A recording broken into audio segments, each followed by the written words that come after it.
Hello friend, सत श्री अकाल। मैं आज ट्वेल्थ का बुक स्टार्ट करने जा रही हूँ एजी का।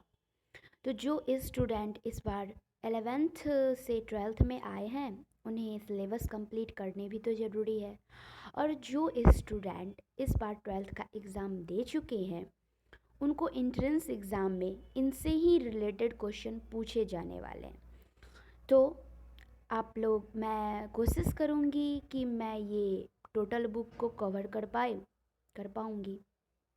ठीक है, तो हमसे पहले आ जाती है सब एजी की सबसे फर्स्ट चैप्टर, फसलों का वर्गीकरण, क्लासिफिकेशन ऑफ क्रॉप। तो यहाँ पे है लिखा फसल की परिभाषा यानी डिफिनीशन। तो है पौधे के ऐसे समूह जिसको मनुष्य किसी रूप में अपने उपयोग के लिए उगाता है और जो मनुष्य की अर्थव्यवस्था में पुनर्स्थान रखता है उसे फसल कहते हैं। दूसरे शब्द में आर्थिक महत्व रखने वाले पौधे के ऐसे समूह जो निश्चित भौगोलिक क्षेत्र में उगाए जाते हैं उसे फसल कहते हैं। ठीक है, ये तो हो गई हमारी फसल की बातें। अब क्या लिखा था उसमें? पौधे के ऐसे समूह, क्या है? पौधे के ऐसे समूह जिसको मनुष्य अपने उपयोग के लिए उगाता है, यानी कि एक पौधे की बात नहीं हो रही है, बहुत सारे पौधे। तो आप देख सकते हो इस पूरे फील्ड में बहुत सारे, यहाँ एक पौधे की बात नहीं हो रही है, यहाँ पे बहुत सारे पौधे की बात हो रही है। ठीक है, और ये भी बात है जिसको मनुष्य अपने उपयोग के लिए उगाता है। अब इतने सारे जो पौधे हैं वो मनुष्य ने अपने उपयोग के लिए उगाया है, चाहे वो अ, आर्थिक इस आर्थिक रूप के लिए हो या अपने भोजन के लिए, पर मनुष्य ने उगाया, ये खुद ब खुद नहीं उगे हैं। और जो मनुष्य की अर्थव्यवस्था में काफ़ी महत्वपूर्ण स्थान रखती है, यानी इसे बेचकर हम आर्थिक लाभ भी कमा सकते हैं, इसे फसल कहते हैं। ठीक है, दूसरे भाषा, आर्थिक महत्व रखने वाले पौधे के ऐसे समूह जो किसी निश्चित भौगोलिक क्षेत्र में उगाए गए हो, यानी पौधे के ऐसे समूह जो किसी विशेष प्रकार के निश्चित भौगोलिक क्षेत्र में उगाए गए। ये देख रहे हैं एक फील्ड है, इसमें उगाए गए, ये कोई घर में नहीं उगाए गए। तो इसके लिए जगह भी जो है वो किसी निश्चित हो और विशेष प्रकार की हो, उसे फसल कहते हैं। अब समझ चुके हैं कि पौधे के ऐसे समूह जिसको मनुष्य अपने उपयोग के लिए उगाता है और जो मनुष्य की अर्थव्यवस्था में काफ़ी महत्वपूर्ण स्थान रखती है, फसल कहलाती है। और दूसरे शब्दों में पौधे के ऐसे समूह जो मनुष्य की आर्थिक भौगोलिक उगाए उसे फसल कहते हैं। तो ये हम फसल कह सकते हैं। ये नारियल की पेड़ जो है यहाँ पे, इसको हम फसल नहीं बोल सकते, पर इसको हम फसल बोल सकते क्योंकि यहाँ पे एक पौधे नहीं बहुत सारे पौधे लगे हुए हैं। ठीक है, अब आती है उसके बाद है क्या? मनुष्य फसलें मनुष्य को भोजन, कपड़ा, ईंधन, औषधि, लकड़ी, मसाले आदि प्रदान करती हैं। फसलों के द्वारा पशु तथा पक्षियों के लिए चना, दाना आदि प्राप्त होते हैं। फसलों के द्वारा बहुत से उद्योग के लिए कच्चे माल प्राप्त, चीनी उद्योग, कागज उद्योग, कपड़ा उद्योग, चाय उद्योग, यानी फसलें मनुष्य को भोजन। अब यहाँ पे अब देख सकते हो, यहाँ पे धान की पौधे, तो धान जब उगे जो हम चावल के रूप में खाते हैं, गेहूँ या कुछ भी। फिर कपड़े, यानी कपास जो होती है यानी कॉटन से हमारे कपड़े होते हैं। फिर ईंधन, जलावन के लिए लकड़ी पौधे से, पेड़ पौधे से ही आते हैं। फिर औषधि, बहुत प्रकार की औषधियाँ होती है जो हमें फसलों से प्राप्त होती है। मसाले भी, जैसे जीरा, मरीच, मिर्च, ये सब भी तो पक्षी के लिए दाने।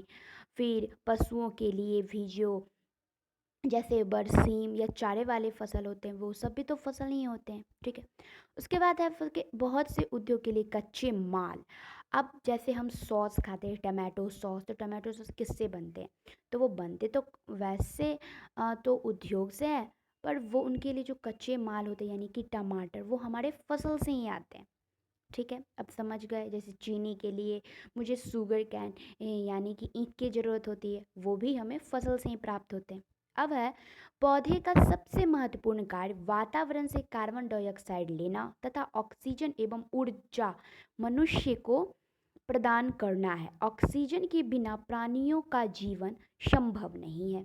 विश्व में सभी प्राणियों का जीवन एवं परोक्ष रूप में हरे पौधे पर ही निर्भर करता है। यदि धरती पे समस्त वनस्पति कुछ समय बाद धीरे धीरे सभी समाप्त, अब भोजन तो हमें पौधे देते ही हैं, साथ ही साथ अगर हम कार्बन डाइऑक्साइड ये लेके ऑक्सीजन देते, और हमें जीवित रहने के लिए ऑक्सीजन तो सबसे ज़्यादा ज़रूरी है। तो अगर पौधे ना रहे तो ऑक्सीजन कहाँ से आएगी? तो ये सभी हमें फसल यानी पौधे से ही प्राप्त होते हैं। ठीक है, अब वही बता रहा है जो अगर सारी पौधे या फसलें वनस्पति अगर नष्ट हो जाए तो हम भी समाप्त हो जाएंगे ना। अब है फसलों का वर्गीकरण उनके जीवन चक्र, उपजने की ऋतु, उपयोग आदि के आधार पर किया गया, यानी का उसका विभाजन वर्गीकरण। अब है सबसे पहले ऋतु के आधार पर फसल का वर्गीकरण यानी ऋतु। तो यहाँ पे है फसलों के विवरण पर फसलों के वितरण पर जलवायु का महत्वपूर्ण प्रभाव होता है। फसलों का अंकुरण, वृद्धि एवं पकने के लिए निश्चित तापमान, वातावरण की आर्द्रता, वायु वेग, वर्षा की प्रचंडता, समय आदि पर निर्भर करता है। ऋतु के आधार पर फसल को हमारे देश में 3 वर्गों में विभाजित किया गया। अब ऋतु नहीं दिया गया है जो फसल का अंकुरण, यानी कि वो फसल पहले अंकुरेगी, इसके लिए वैसे वातावरण होनी चाहिए, तापमान की आवश्यकता, वर्षा किसी को कम वर्षा चाहिए, किसी को अधिक वर्षा चाहिए। फिर आर्द्रता, किसी को सूखे जलवायु मतलब नमी वाले वातावरण की आवश्यकता होती है, किसी को सूखे यानी शुष्क वातावरण की आवश्यकता, उसके आधार पर बंटवारा किया गया है। तो यहाँ पे सबसे पहले आ जाता है खरीफ। यहाँ पे लिखा है खरीफ ऋतु में वातावरण में ऊंचा तापमान व आर्द्रता पाई जाती है, यानी खरीफ की जो मौसम होती है उसमें ना तापमान यानी टेम्परेचर बहुत हाई रहता है, यानी गर्मी का महीने रहता है, और आर्द्रता पाई जाती है। वारणी अर्थात जिन भूमियों में सिंचाई के साधन नहीं होते वहां पर वर्षा आरंभ होने पर फसल की बुआई जून जुलाई में करते हैं। यहाँ पे है जिन भूमियों में सिंचाई की साधन, यानी जहाँ पहाड़ी क्षेत्र है वहाँ पे सिंचाई का साधन अगर ना हो तो वर्षा आरंभ होने पर फसल यानी वर्षा होगी तब हम फसल की बुआई करेंगे, कब? जून जुलाई में। ठीक है, सिंचित क्षेत्रों में जुताई पाटा करके वर्षा के कुछ समय पूर्व ही फसल बोया जाता है। अब देखिए जहाँ पर सिंचाई ना मतलब ना हो सकती है वहाँ पे हम वर्षा होने के बाद बुआई करेंगे जून जुलाई में, और जहाँ सिंचाई हम कर सकते हैं यानी पटवन कर सकते हैं, फसल है धान। ठीक है, अब आ जाता है धान की बारी। ठीक है, तो धान जो है वो हमारी खरीफ क्रॉप में आती है। यहाँ पे है देखिए पैडी धान आ जाता है, ये खरीफ क्रॉप। उसके बाद आता है मक्का, मक्का आ गया, ये भी खरीफ क्रॉप है। उसके बाद है ज्वार, उसके बाद है बाजरा, फिर ये बाजरा के ये ऐसे फसल में दिखते हैं और ये उसके ग्रेन यानी अनाज। उसके बाद है पीनट्स यानी कि बादाम, फिर उड़द, जूट भी खरीफ मौसम की फसल है, और फिर ऐसे ही जूट होते हैं। कॉटन ये भी खरीफ की फसल है। फिर लोबिया ये भी खरीफ फसल है। फिर लोबिया ये ऐसे तो फसल में ऐसे फसल में रहते हैं, और जब इन्हें अलग कर दिया जाता है तो ऐसे दिखते हैं। लोबिया काउपी, ज्वार ये भी खरीफ की है। तो अब तो हम पढ़ चुके हैं। यहाँ पे देखिए खरीफ में हमने पढ़ा था जो खरीफ ऋतु मतलब वैसे फसल की बुआई की जाती है जिसके लिए वातावरण अधिक होनी चाहिए, और जिन क्षेत्रों में सिंचाई का साधन नहीं होते हैं वहाँ पर वर्षा आरंभ होने पर फसल की बुआई जून जुलाई में करते हैं। और जिन क्षेत्रों में हम सिंचाई कर सकते हैं वहाँ पर वर्षा होने से पहले ही बुआई कर देते हैं। और उसके उदाहरण तो देख ही चुके थे, धान था, मक्का था, ज्वार था, बाजरा था, फिर मूंगफली थी, उड़द था, जूट था, कपास था, लोबिया था आदि। अब रबी की बारी। ये रबी फसल, इस वर्ग की फसल को अंकुरन एवं प्रारंभिक वृद्धि के लिए ठंडी जलवायु एवं अल्प प्रकाश काल की आवश्यकता होती है। यानी कि रबी मौसम की जो फसल होती है ना, उसको अंकुरन के लिए ठंडी जलवायु, यानी बहुत ठंडी जलवायु की, मतलब लो टेम्परेचर की आवश्यकता होती है। ठीक है। और अल्प प्रकाश, यानी कि एक छोटे दिन वाली प्रकाश। आप बताइए, हमारा जो दिन होता है ना वो छोटा होता है। ठीक है। तो वैसे ही ठंडा मौसम चाहिए प्लस कम दिन की मतलब कम दिनों वाली अल्प प्रकाश काल की आवश्यकता होती है, यानी छोटा दिन। इसको पकने के लिए अधिक तापमान के साथ ही दीर्घ प्रकाश काल। अब देखिए, इसका एक बात और भी है, इसको अंकुरन के लिए तो कम तापमान की आवश्यकता होती है, यानी ठंडी जलवायु, उसको छोटी दिन की आवश्यकता होती है। पर जब ये पकते हैं तो इनको अधिक तापमान की जरूरत होती है और लंबे प्रकाश की आवश्यकता, यानी लंबे प्रकाश, बड़ी दिन वाले दिन की जरूरत होती है। यानी इसके अंकुरन के लिए ठंडी जलवायु और अल्प प्रकाश काल की आवश्यकता, और पकने के लिए गर्म जलवायु यानी अधिक टेम्परेचर और दीर्घ प्रकाश काल की आवश्यकता होती है। ठीक है। तो ये जो फसल है ना की जाती है, अब अक्टूबर नवंबर की जो समय है उसमें छोटे दिन रहते हैं, साथ ही टेम्परेचर भी कम होता है। ठीक है। अब इसके उदाहरण है गेहूं, जौ, चना, मटर, मसूर, सरसों, लाही, आलू, जई, बरसीम आदि। अब आता है गेहूं। ये किसकी है? खरीफ की नहीं, रबी की है। ये जौ, जौ भी रबी की है। चना भी रबी क्रॉप के अंतर्गत आते हैं। मटर, ये भी रबी की। मसूर, ये भी रबी की। सरसों, ये भी रबी क्रॉप में आते हैं। फिर ये सरसों, पोटैटो, आलू में आएगी। बरसीम, घास।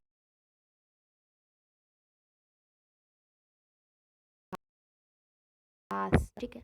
अब टोटल हो गया। अब है गर्मा।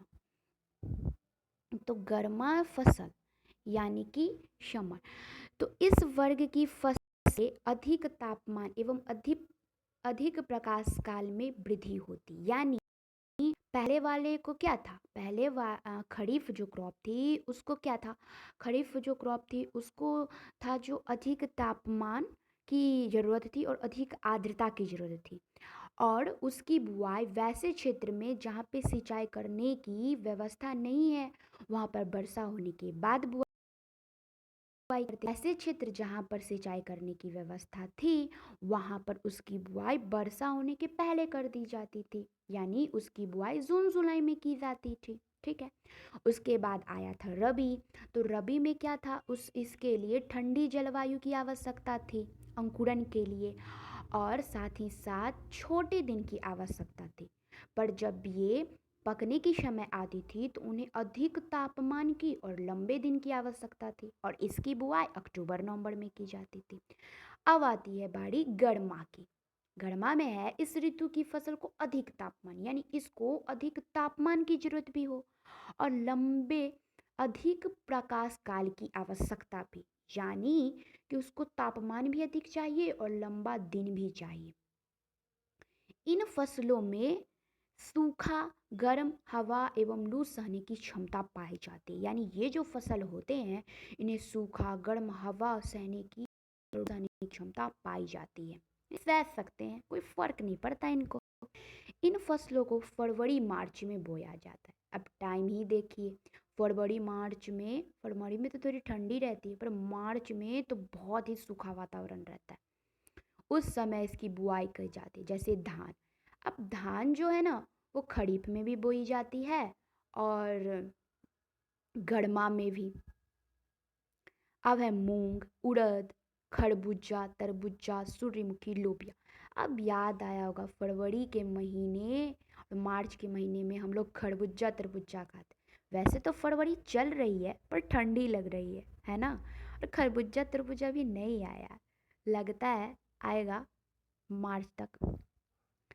अब हम पिक्चर देख लेते हैं। धान पैडी, ये तो खरीफ में भी भेंट हो गई थी, अब ये गरमा में भी भेंट हो गई। मूंग, मूंग तो गरमा की ही फसल है। फिर उड़द भी, उड़द भेंट हुई थी ना, कहाँ भेंट हुई थी उड़द? खरीफ में। खरबूजा, ये है खरबूजा, तो खरबूजा गरमा की फसल है। तरबूजा ये भी गरमा की फसल है। सूर्यमुखी ये भी गरमा की फसल है। लोबिया भी भेंट हो चुकी है। अब आता है जीवन